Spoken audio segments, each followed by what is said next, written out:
Hi, this is Christy Turner with DementiaSherpa.com. I am your Dementia Sherpa guiding you through rough terrain. And today I was recording some quick tips for my YouTube channel, and I came on this one and I thought, wow, this is going to make a really good scope. So don't try to sprint through a marathon, right? And that's a really big deal because a lot of people don't know that this disease process lasts anywhere from 2 to 20 years, which is a very, very long time. And if you've ever had the experience of being in a moment with your loved one where it wasn't going well, you didn't really know what to do, things were kind of going sideways, that whole incident may have lasted, just a few minutes, but it can feel like a flippin' eternity. And so it's even worse if you're obviously looking at years. And I think a lot of people don't know. Hi, Cynthia. Thanks for coming in.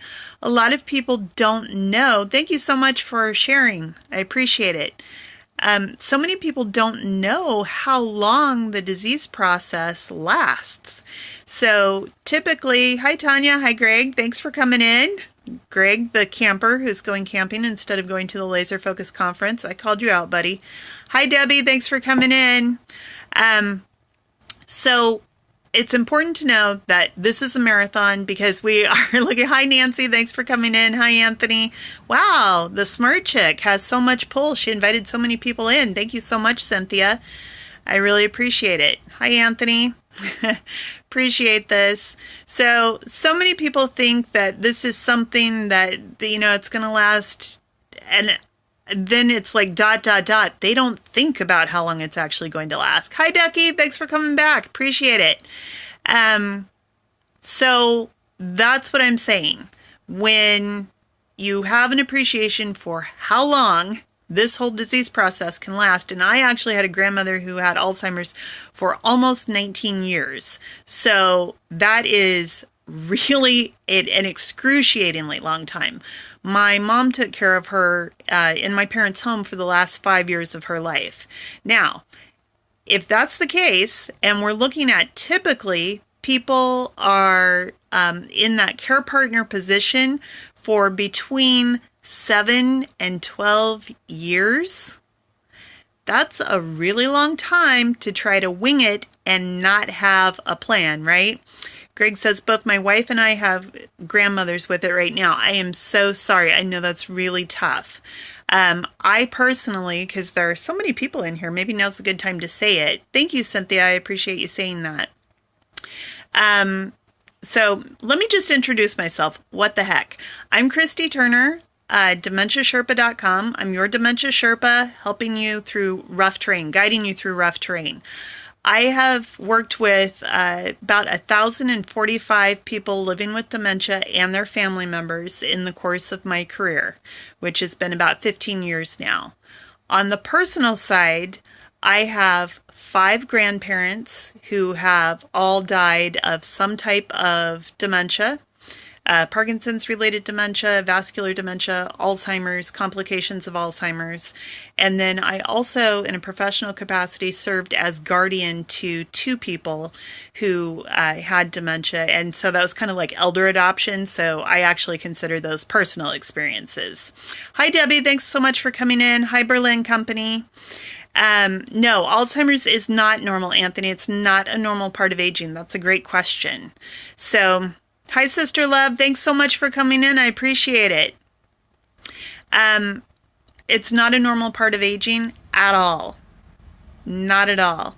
So if you're wondering, is that something that just should happen? No. A reason that a lot of people think that it is because as we age, our chances of developing it up. That's actually the number one risk factor for developing Alzheimer's is age. So by the time people are 85 or older, it's pretty darn prevalent, but it's not a normal part of aging. Great question.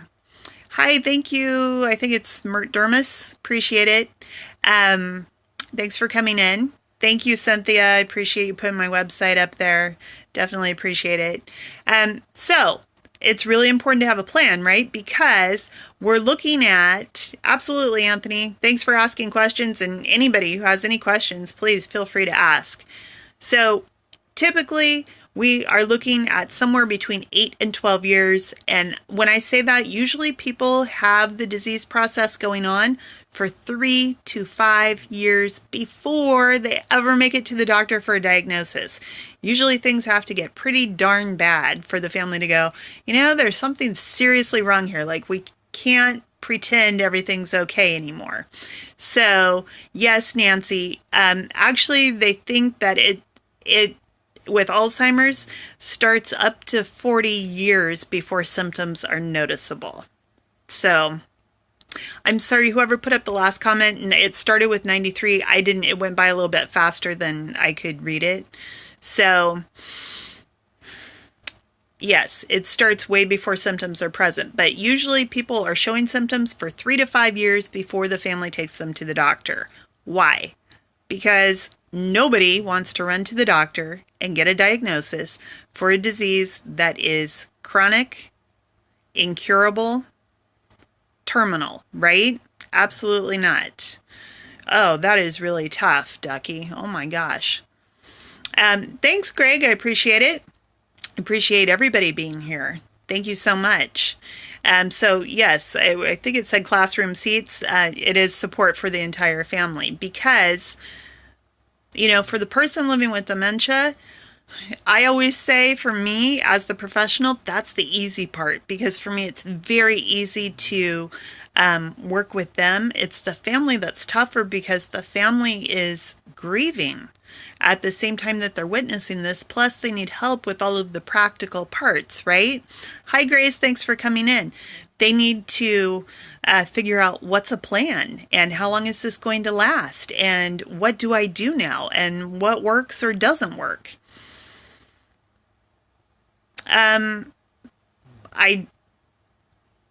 Greg, if you could put that, it wasn't Greg. I'm sorry. I think it was Anthony, maybe. If you could put that question up again, it went by a little bit too fast for me to see. So my point is, many care partners have the approach of, well, we're just going to barrel right through this, and they don't really have a plan. And if we are talking about something that lasts from between 2 to 20 years, that's completely unrealistic. You're just going to hurt yourself. Don't try to sprint through a marathon, right? I don't know if we have any runners that are watching right now, but I know Debbie Belleville is the, no, it's not Debbie. Debbie, you're not the one that does the fitness, are you? Anyway, Cynthia's big, excuse me, on fitness. Anybody who does any kind of running or any kind of working out, exercise is a vital part of their life. If you try to sprint through a marathon, you will injure yourself and you're not going to be a darn bit of good to anybody around you. So as a dementia care partner, you can't try and do that either. I know, Debbie, I can't, and it's just like I'm blanking out on it because I'm just in shock that so many people are here watching, and I appreciate it. And I'm trying to keep my train of thought too, so I don't look like a ding-dong.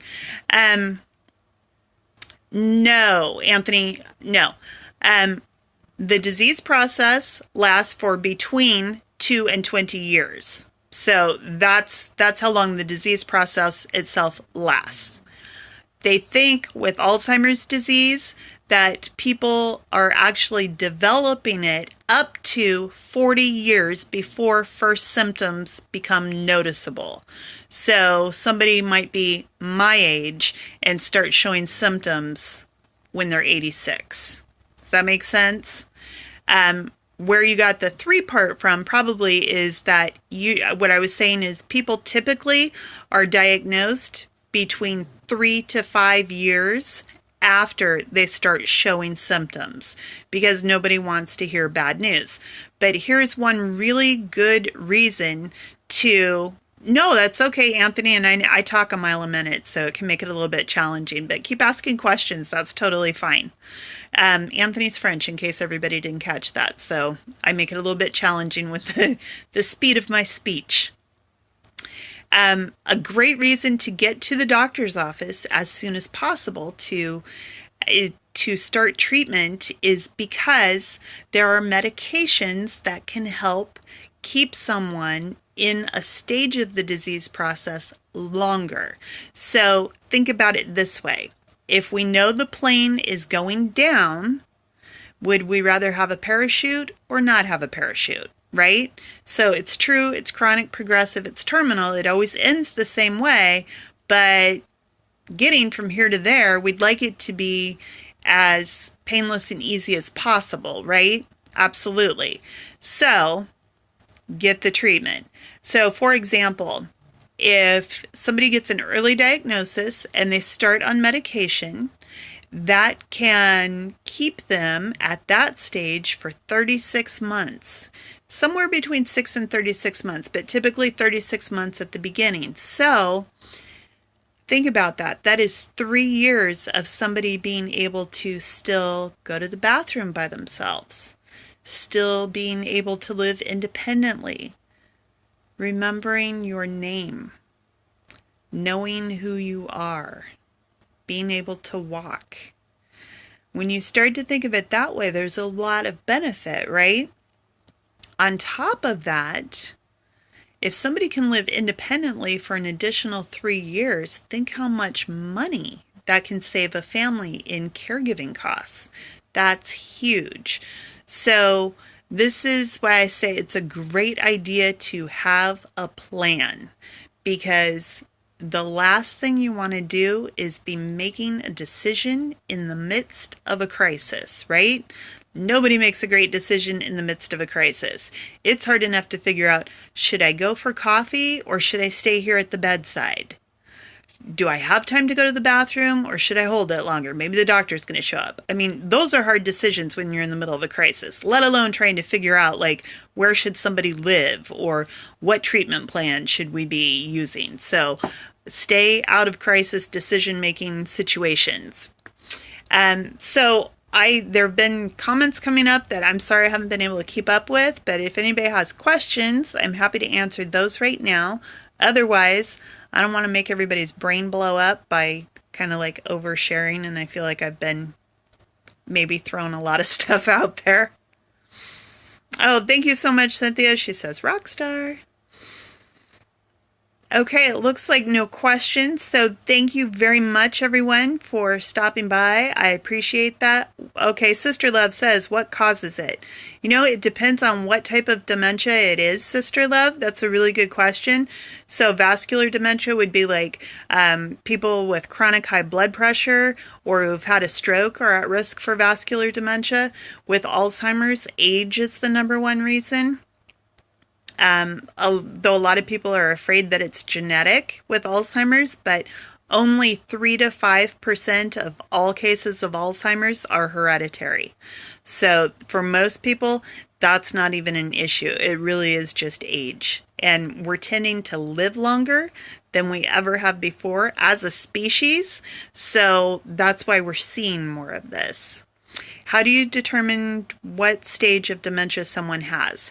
Oh, well, I personally use some tools. So one is, I'm sorry, I was about to go totally geeky on you there, and blessedly I caught myself in time. So I'd recommend this because I'm happy to explain it to you, but just catch me on Twitter or Facebook, or you can private message me and I'd be happy to explain it to you. But you don't want me to geek out so much about what assessment tools I use, I'm sure. But it's, and there are, 40 different ways to slice it as far as, some people say there are 7 stages. Some people say 3. Can lifestyle contribute to it? Absolutely, Sister Love. Yes. So no, Nancy, lost keys are not a problem.